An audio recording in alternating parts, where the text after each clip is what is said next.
오늘 시장으로 다행스럽게도 좀 반등하는 모양새인데요. 오늘 장에서 눈여겨볼 업종 어떤 게 있을지 또 시장 대응 전략까지 알아보겠습니다. 오늘은 SBS 비즈 5스타 이동우 전문가 전화 연결돼 있습니다. 안녕하세요. 네, 안녕하세요.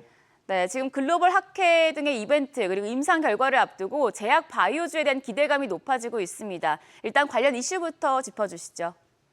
네, 주시장 불안에도 불구하고 다시 해야 할 일정이 많은 바이오 제약 업종을 좀 눈여겨보고 있는데요. 9월 7일에서 9일까지 미국에서 열리는 세계 폐암학회, 그리고 9월 13일에서 17일까지 스페인에서 열리는 유럽 종양학회에 다시 관심이 쏠릴 듯합니다.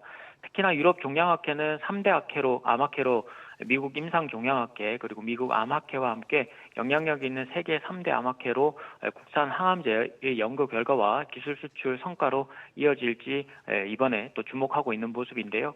큰 수익을 들인 유한양행 같은 경우가 이번 세계 폐암학회를 통해서 렉나자의 시장 확장성을 평가할 수 있는 무대가 될 듯하고, 이번 학회에서는 렉나자의 단독요법 안정성과 유효성을 입증한 연구 데이터가 공개되며 경쟁약물 타그리스와의 비교 데이터도 발표할 예정이라서 시장에서는 지금 기대하고 있지만, 시장에서 이미 유한양행이 주가상으로는 좀 많이 올라간 상태이기 때문에 다시 변곡점에 놓일 수 있을 것으로 지금 예상을 하고 있습니다.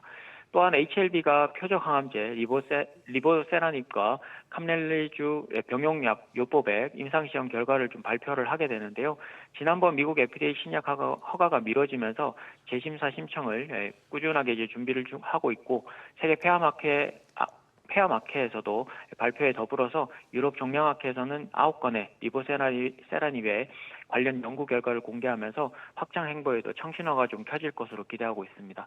이외에도 티움바이오나 에이프릴바이오, 앞타바이오, 유틸렉스 등도 유럽 종양학회에 참가하면서 기대감을 키우고 있으며, 현재처럼 시장 중심에 자재가 없을 때는 관련 바이오 제약주들의 그 역할을 조금 해줄 것으로 기대하시고 좀 보시면 좋을 것 같습니다.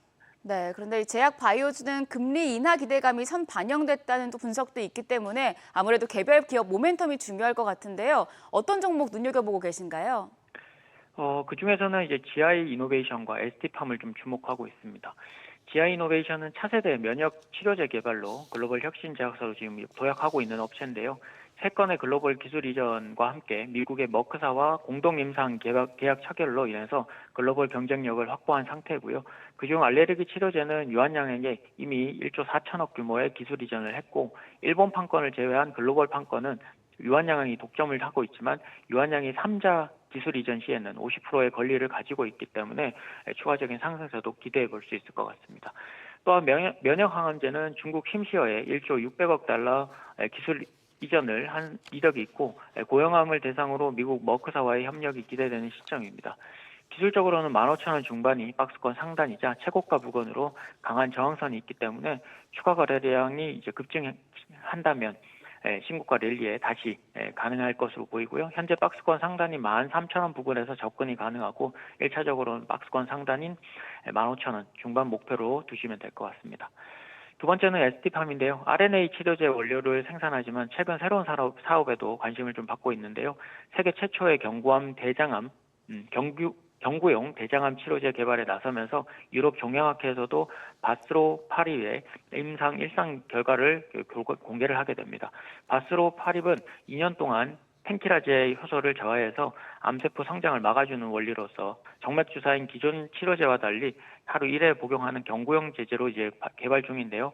이 병용요법을 통해서 대장암이나 비소세포암 그리고 유방암 등의 고형암 치료제로 개발하는 것을 좀 목표로 하고 있어서 이번 결과 발표의 여부에 따라서 추가 상승 여부도 조금 달라질 것으로 보입니다. 기술적으로는 8월 연고점 돌파 이후에 10만 원 지지 라인을 체크하는 중이고, 재차 반등 시에는 1차적으로는 12만 원 보시고 손절가는 9만 5천 원을 제시해 드리도록 하겠습니다.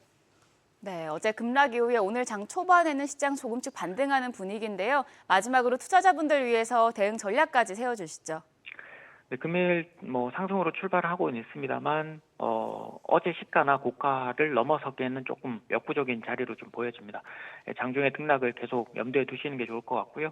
독일, 중국에 이어서 미국도 PMI 지표 부진 속으로 이번 주 보고서 발표가 굉장히 중요해졌습니다. 금리 인하 가능성도 훨씬 더 높아졌는데 오히려 이 부분이 시장으로서는 오히려 시장의 방어막 역할을 해줄 수 있는 요인이 될 것 같고요. 경기 우려감은 시장을 끌어내린 요인이기도 했지만 그만큼 금리 인하를 위한 전제 조건이 만들어지면서 반등 요인도 다른 곳에서 찾지는 않을 모습입니다.